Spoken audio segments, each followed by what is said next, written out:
அண்மையில் இலங்கையின் கட்டுநாயக்க விமான நிலையத்தில் தரையிறங்கிய உலகின் மிகப்பெரிய விமானம் எந்த நாட்டிற்கு சொந்தமானது? விடை: கட்டார். கட்டார் ஏர்வேஸ் நிறுவனத்துக்கு சொந்தமான ஏர்பஸ் A380 எனும் உலகின் மிகப்பெரிய விமானம் அண்மையில் இலங்கையின் கட்டுநாயக்க விமான நிலையத்தில் தரையிறங்கியது. 2024 ஆண்டிற்கான புக்கர் பரிசை வென்றவர் யார்?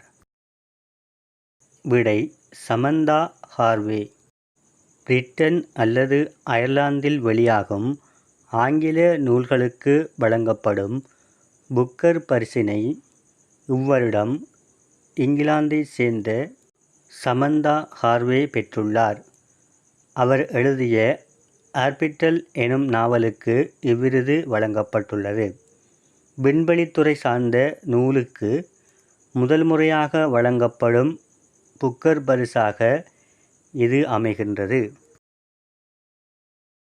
2024 உலக செஸ் சாம்பியன்ஷிப் தொடர் எங்கு நடைபெறுகின்றது?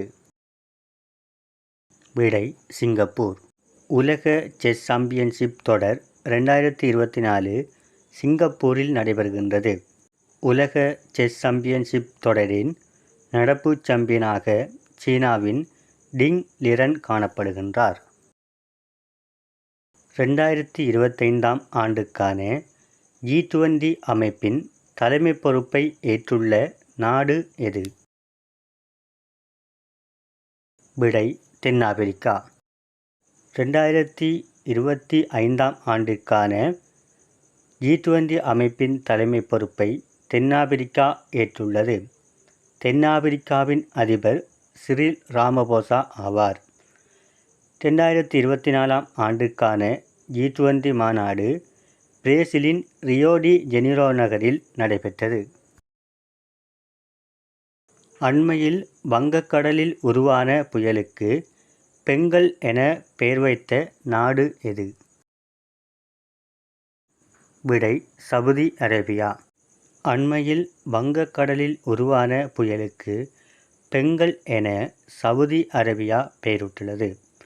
அண்மையில் உருவான புயல்களான டானா புயலுக்கு கத்தார் நாடும், மோகா புயலுக்கு ஏமன் நாடும், மிக்ஜாம் புயலுக்கு மியான்மர் நாடும், மிதிலி புயலுக்கு மாலைதீவு நாடும் பெயர் வைத்திருந்தன.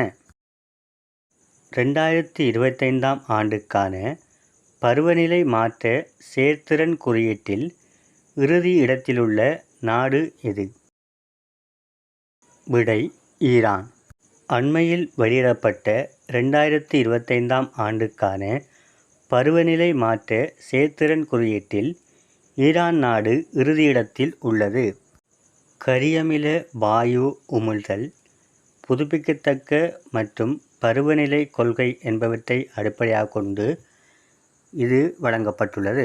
இப்பட்டியலில் முதல் 3 இடங்களும் வெற்றிடமாக உள்ளதுடன் 4ஆம் இடத்தில் டென்மார்க்கும், 5ஆம் இடத்தில் நெதர்லாந்தும், 10ஆம் இடத்தில் இந்தியாவும் உள்ளன. ஐக்கிய நாடுகள் சபையின் பருவநிலை மாற்ற மாநாடு அண்மையில் அஜர்பைஜான் நாட்டின் பாகு நகரில் நடைபெற்றது. அண்மையில் சர்வதேச நீதிமன்றத்தால் பிடியாணை பிறப்பிக்கப்பட்ட இஸ்ரேல் பிரதமர் யார்? விடை: பெஞ்சமின் நெதன்யாகு.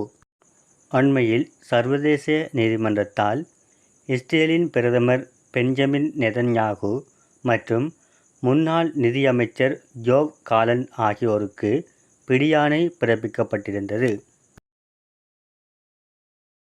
எந்த நாட்டின் பிரதமராக ஜிண்டாடாஸ் பலுக்காஸ் நியமிக்கப்பட்டுள்ளார்? விடை: லிதுவேனியா. லிதுவேனியா நாட்டின் பிரதமராக ஜிண்டாடாஸ் பலுக்காஸ் நியமிக்கப்பட்டுள்ளார். இந்நாட்டின் அதிபர் கிடான்ஸ் நௌசேடா ஆவார். அத்துடன் அந்நாட்டின் தலைநகர் வில்னியஸ் என்பதுடன் அந்நாட்டின் நாணயம் லிதுவேனியா லிடாஸ் ஆகும். ஆசிய வளர்ச்சி வங்கியின் புதிய தலைவராக தேர்வு செய்யப்பட்டுள்ளவர் யார்? விடை மசாடோ காண்டா. ஆசிய வளர்ச்சி வங்கியின் புதிய தலைவராக மசாடோ காண்டா தெரிவு செய்யப்பட்டுள்ளார். இவர் 2025 பிப்ரவரி மாதம் 24ஆம் தேதி கடமைகளை பொறுப்பேற்பார். அத்துடன் தற்போதைய தலைவர் மசாட்சுகு அசகாவா ஆவார். மேலும் ஆசிய அபிவிருத்தி வங்கியின் தலைமையகம் பிலிப்பைன்ஸ் நாட்டின் மணிலா நகரில் அமைந்துள்ளது. உலக நீரிழிவு தினம் எப்போது அனுஷ்டிக்கப்படுகின்றது? விடை நவம்பர் 14. 1992 சார்லஸ் பெஸ்டுடன் இணைந்து இன்சுலினை கண்டுபிடித்த சர் ஃப்ரெட்ரிக் பாண்டிங்கின் பிறந்த தினமான நவம்பர் 14ஆம் தேதி உலக நீரிழிவு தினமாக அனுஷ்டிக்கப்படுகின்றது. 2024ஆம் ஆண்டிற்கான கருப்பொருள் தடைகளை உடைத்தல், இடைவெளிகளை குறைத்தல் என்று அமைகின்றது.